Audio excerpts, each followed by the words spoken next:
தமிழக வெற்றி கழகத்தின் தலைவர் விஜய் அவர்கள் வாரத்துக்கு ஒரு ஸ்பீச் தான் பண்றாரு. அந்த ஒரு ஸ்பீச்சே பொறுக்கல எங்களுக்கு. எங்கேயே பத்த வச்சுட்டு அடுப்பை பத்த வச்சுட்டு அது மேல உட்கார வச்ச மாதிரியே இருப்பாங்க அந்த ஒரு வாரம் ஃபுல்லா எல்லா கட்சியும். யாரெல்லாம் இவருக்கு எதிராக பேசுறாங்களோ அவங்களுக்கு எல்லாம் அந்த ஒரு வாரம் ஃபுல்லா அந்த அடுப்பு மேல உட்கார்ந்த கதையா தான் இருக்கும். அப்படி உட்காந்து எரிஞ்சுக்கிட்டு இருக்காங்க. இதுல அவதூறு பரப்புறது வேற.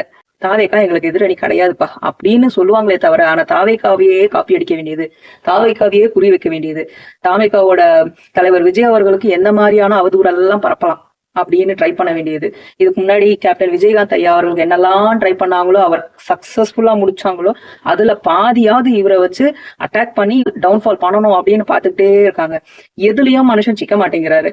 இது எப்படியாவது சிக்க வைக்கணும். இந்த ஸ்பீச்ல என்ன கிடைச்சிருச்சு, அவர் கொஞ்சம் கண்ணு கலங்குனது, எல்லாமே ஸ்கிரிப்ட் அப்படின்னு ஆரம்பிச்சுட்டாங்க. ஒரு பேப்பரை வேற ரிலீஸ் பண்ணிட்டாங்க. அந்த மாதிரி பேப்பர் 1000 நாங்க ரிலீஸ் பண்ணுவோம். ஏஐன்னு இப்ப இருக்கிற பிள்ளைங்களுக்கு தெரியாதா?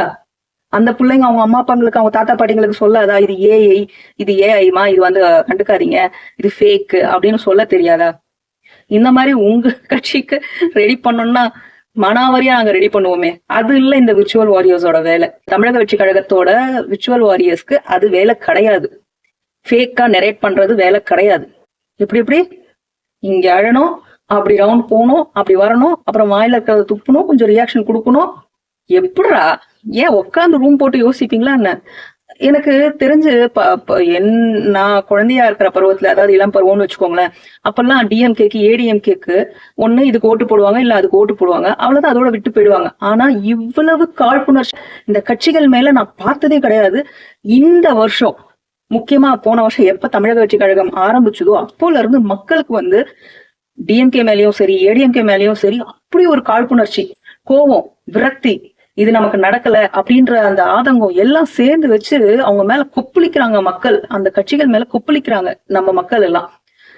இதுதான் ஃபர்ஸ்ட் டைம் என்னோட லைஃப் ஹிஸ்டரியிலேயே பாக்குறது. இதுக்கு முன்னாடி வந்து இந்த மாதிரி யாருமே எந்த மக்களுமே கண்டுட்டு ஓட்டு போடுவாங்க போயிடுவாங்க, சார் நடக்கலையா என்ன பண்றது, நம்ம தலையெழுத்து ஓட்டு போட்டுட்டோம், இந்த 5 வருஷம் நம்ம பொறுத்துதான் ஆகணும் அப்படின்னு போயிட்டே இருப்பாங்க. ஆனா இதுதான் ஃபர்ஸ்ட் டைம் தலைவர் விஜய் அவர்கள் சொன்ன மாதிரி இந்த லைஃப், இந்த ஹிஸ்டரியிலேயே, இந்த அரசியல் ஹிஸ்டரியிலேயே இது பெரிய இந்த வருடம் தான் எபிக், நிஜமாவே எபிக்குங்க. பாத்துருவோம்.